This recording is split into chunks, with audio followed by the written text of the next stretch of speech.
اللہ من الشیطان الرجیم بسم اللہ الرحمن الرحیم صلی اللہ علیہ حبیبہ سیدنا محمد وآلہ وصحبہ وبارک وسلم۔ یا اللہ اپنے صرف نور اور صرف تعلیم سے مدد فرما تاکہ عرض کر سکوں۔ ایک سوال یہ ہے کہ تشریعی امور کیا ہوتے ہیں اور تکوینی امور کیا ہوتے ہیں؟ تو سب سے پہلے تشریعی امور انہیں کہتے ہیں جن کا تعلق شریعت سے ہو، اور تکوینی امور انہیں کہتے ہیں جن کا تعلق عالم تکوین سے ہو۔ تکوین کہتے ہیں پیدا کرنے کو، پیدائش کو، تخلیق کو، اور امر کی جمع ہے یعنی بہت سے احکام۔ تو تکوینی امور کا مطلب ہو گیا جن معاملات کا تعلق عالم تکوین کے ساتھ ہو، ان کو تکوینی امور کہتے ہیں۔ اور تشریعی امور جن کا تعلق ظاہر سے ہو، شریعت سے ہو، عالم دنیا سے ہو، تو تشریعی امور جن کا تعلق شریعت سے ہو۔ اس کو یوں سمجھتے ہیں کہ ہر چیز کا ایک ظاہر ہے اور ہر چیز کا ایک باطن ہے۔ جیسے کمپیوٹر ہے، اس کا ہارڈ ویئر جو ہے وہ اس کا ظاہر ہے، اور جو اس کا سافٹ ویئر ہے وہ اس کا باطن ہے۔ جیسے ہمارا جسم ظاہر ہے اور ہماری روح ہمارا باطن ہے۔ تو ہر چیز کا ایک ظاہر ہے، ہر چیز کا ایک باطن ہے، ہر چیز کا ایک فرنٹ اینڈ ہے، ہر چیز کا ایک بیک اینڈ ہے۔ تو جو بیک اینڈ ہے اس کو کہا جاتا ہے تکوینی امور آسان الفاظ میں۔ اور عالم تکوین یعنی تکوینی امور کا مطلب ان احکام، جن احکام کا یا جن معاملات کا تعلق بیک اینڈ سے ہو، اور تشریعی امور جن کا تعلق، جن احکام اور معاملات کا تعلق فرنٹ اینڈ سے ہو۔ اور مثال سے سمجھے کہ جیسے یہ عالم دنیا ہے، یہ ظاہر ہے، تو یہاں پہ ایک شریعت ہے، تو پھر ہم یہ کہیں گے کہ یہاں پہ جو شریعت ہم پہ لگتی ہے اس کو تشریعی امور کہتے ہیں، وہ احکام جن کا تعلق شریعت سے ہے۔ اور ایک عالم ارواح ہے، عالم برزخ ہے، عالم تکوین ہے۔ تو ان سارے جہانوں کو کہا جاتا ہے کہ یہ عالم تکوین ہے، بیک اینڈ ہے۔ ان کا تعلق جو ہے وہ تکوینی امور سے ہوتا ہے۔ اس بات کو مزید آسان کر دیتا ہوں سمجھنے کے لیے کہ جیسے قرآن میں تشریعی امور کا بھی ذکر ہے اور تکوینی امور کا بھی ذکر ہے، اور صحیح احادیث میں بھی ہے ان کا ذکر، اور بہت سی آیات میں ہے۔ تو جیسے حضرت خضر علیہ السلام کا واقعہ ہے، حضرت موسیٰ علیہ السلام کا واقعہ، وہ بڑا مشہور واقعہ آپ سب نے پڑھا ہوگا۔ تو حضرت موسیٰ علیہ السلام جو ہیں وہ تشریعی امور کے نبی ہیں، رسول ہیں، اور حضرت خضر علیہ السلام جو ہیں وہ تکوینی امور کے نبی ہیں۔ اور جیسے قرآن پاک میں ہے کہ روح قبض کرنے والے فرشتے ہیں، جیسے حضرت اسرائیل علیہ السلام ہیں، جیسے روح ڈالنے والے فرشتے ہیں۔ اس کا ذکر قرآن میں تو شاید نہیں ہے، بہرحال صحیح احادیث میں ہے۔ اور جیسے حساب کتاب لکھنے والے فرشتے ہیں، جیسے قبر میں حساب کتاب کرنے والے فرشتے ہیں۔ قبر میں حساب کتاب جو فرشتے کرتے ہیں ان کو کہا جاتا ہے منکر نکیر۔ اور ایسے جو ہمارے ساتھ فرشتے ہوتے ہیں جو دن رات ہمارا حساب کتاب لکھ رہے ہوتے ہیں، ان کو کرام الکاتبین کو کہا جاتا ہے۔ تو یہ جو سارے فرشتے کام کر رہے ہیں یہ سب عالم تکوین کے ہیں۔ یہ سارے کام بیک اینڈ پہ ہو رہے ہیں، ہمیں ظاہر میں نظر نہیں آ رہا ہے۔ اور یہ جو بیک اینڈ پہ کام ہو رہے ہیں ان کا اثر ظاہر پہ پڑ رہا ہے۔ بیک اینڈ میں اگر یہ کائنات میں یہ سارے کام نہیں ہوں گے تو ظاہر میں کوئی تبدیلی نہیں آئے گی۔ تو بیک اینڈ میں تبدیلی آتی ہے اللہ کے حکم سے۔ جیسے حضرت جبرائیل علیہ السلام وحی لے کے آتے ہیں، تو یہ بھی ایک تکوینی عمل ہے، یہ بھی ایک تکوینی کام ہے۔ جیسے حضرت جبرائیل علیہ السلام جو امتیں اللہ کو نہیں مانتی تھی، رسولوں کو نہیں مانتی تھیں، تو ان پہ عذاب لے کے آتے تھے۔ تو یہ بھی اس کا تعلق بھی تکوینی امور سے ہے۔ جیسے حضرت اسرائیل علیہ السلام روح قبض کرتے ہیں، جیسے حضرت اسرافیل علیہ السلام سور پھونکیں گے، جیسے حضرت میکائیل علیہ السلام بادلوں کو لے کر چلتے ہیں، یا پانی کے سسٹم کو، آسمانوں میں پانی کے سسٹم کو کنٹرول کرتے ہیں، اور بادلوں کو ہانکتے ہیں اور بارش کراتے ہیں اللہ کے حکم سے۔ جیسے بہت سارے فرشتے رزق اللہ کے حکم سے پہنچاتے ہیں۔ ان سب کا تعلق تکوینی امور سے، اور یہ بہت قرآن کی آیات ہیں اس معاملے میں، اور بہت سی صحیح احادیث بھی ہیں۔ اور تشریعی امور وہ ہیں جو جیسے نماز ہے، روزہ ہے، حج ہے، زکوٰۃ ہے، یہ سب تشریعی امور ہیں۔ بہرحال تکوینی امور ہوں یا تشریعی امور ہوں، دونوں ہی قرآن سے بھی ثابت ہیں اور حدیث سے بھی ثابت ہیں۔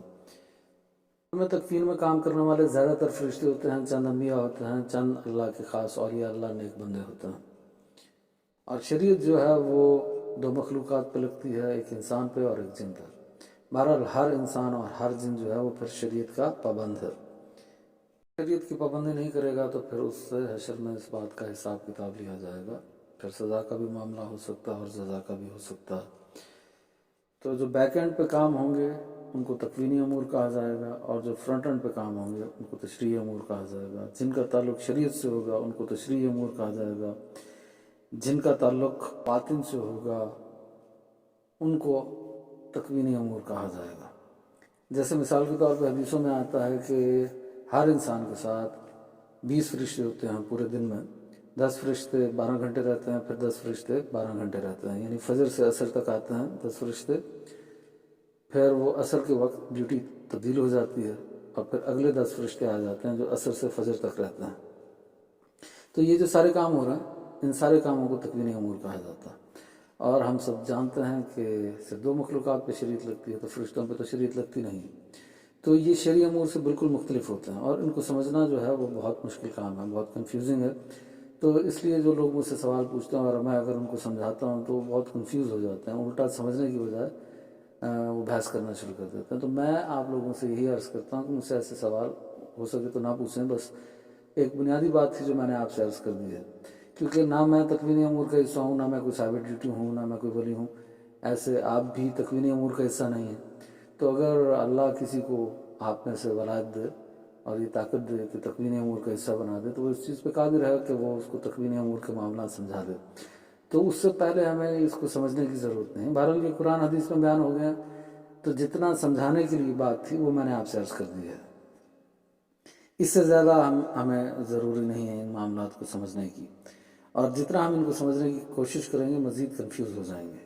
پھر عرض کر دیتا ہوں کہ تکوینی امور میں ڈیوٹی پر جو ہوتے ہیں وہ صرف فرشتے نہیں ہوتے، بلکہ وہ انبیاء بھی ہوتے ہیں، وہ اہل بیت میں سے بھی ہوتے ہیں، صحابہ میں سے بھی ہوتے ہیں، اولیاء اللہ میں سے بھی ہوتے ہیں۔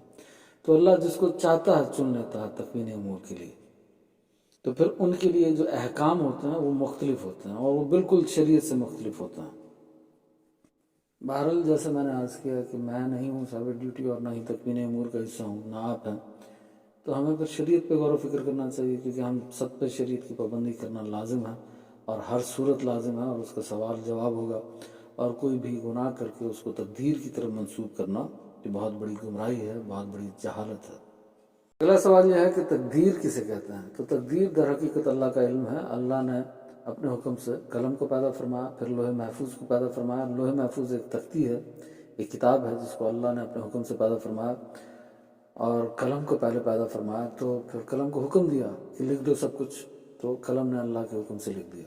تو جو لوح محفوظ میں لکھ دیا اب وہ سب محفوظ ہے، اس میں کوئی تبدیلی نہیں ہو سکتی، اور اس کو کہتے ہیں مبرم حقیقی، کہ لوح محفوظ میں کوئی تبدیلی نہیں ہو سکتی۔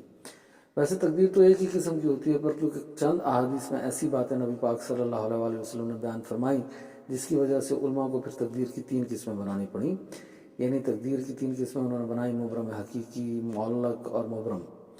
تو معلق تقدیریں وہ ہیں جو کسی کی بھی دعا سے بدل جاتی ہیں، ماں باپ کی دعا سے بدل جاتی ہیں، دوستوں کی دعاؤں سے بدل جاتی ہیں، اور یہاں تک کہ آپ نے کسی جانور پر رحم کیا ہے تو اس کے دل سے اگر کوئی آپ کے لیے دعا نکلی ہے تو اس سے بدل جائیں گی۔ اور مبرم جو تقدیریں ہیں وہ خاص اولیاء اللہ اور انبیاء کی دعاؤں سے بدلتی ہیں، اور جو مبرم حقیقی تقدیریں ہیں وہ کسی کی دعا سے نہیں بدلتی۔ ان کے بارے میں بڑی وضاحت سے قرآن میں بھی بیان کر دیا گیا اور صحیح حدیث میں بھی، کہ مبرم حقیقی نہیں بدلتی، وہ اللہ کے اٹل فیصلے ہیں، وہ کسی کے حکم سے یا کسی کی دعا سے نہیں بدلتے۔ یعنی یہاں تک کہ اللہ پاک ان کو خود بھی نہیں بدلتا، کیونکہ وہ اس کے علم کی نفی ہوگی، تو وہ اس کے وعدے کی خلاف ورزی ہوگی، تو اللہ پاک ان کو خود بھی نہیں بدلتا۔ اور تقدیر اس کو کہتے ہیں کہ یہ اللہ کا علم ہے۔ مثال کے طور پہ آپ یوں سمجھیے کہ اللہ نے دیکھا، اپنے علم سے دیکھا کہ قیامت تک آپ، میں اور ہم سب انسان اور جن اس دنیا میں کیا کیا کرنے والے ہیں، تو اس کو دیکھ کر لکھ دیا۔ اس کو کہتے ہیں تقدیر۔ یہ نہیں کہ لکھ کر ہم پہ نافذ کر دیا۔ اکثر لوگ یہ کہتے رہتے ہیں جی اللہ نے تقدیر لکھ دی، اب ہم اس کے پابند ہیں، مجبور ہیں، تو پھر کس بات کا حساب کتاب ہوگا؟ اللہ نے جو دیکھا ہے وہ لکھ دیا ہے، یہ نہیں کہ لکھ کر مجبور کر دیا ہے۔ اس کی مثال یوں سمجھیے کہ میں نے ایک فلم دیکھی ہے، اور فلم دیکھنے کے بعد میں نے کاغذ بھی اٹھا لیا، پین بھی اٹھا لیا، اور میں نے وہ فلم دیکھتے دیکھتے سب کچھ لکھ لیا ہے، اور میں نے اس میں یہ دیکھا اور یہ لکھا، جو میں دیکھ رہا تھا وہی میں لکھ رہا تھا۔ وہ میں نے کیا دیکھا کہ ایک ہیرو ہے، وہ اس کا ایکسیڈنٹ ہو گیا، وہ ہاسپٹل میں ایڈمٹ ہو گیا، اور پھر اس کے بعد وہ مر گیا۔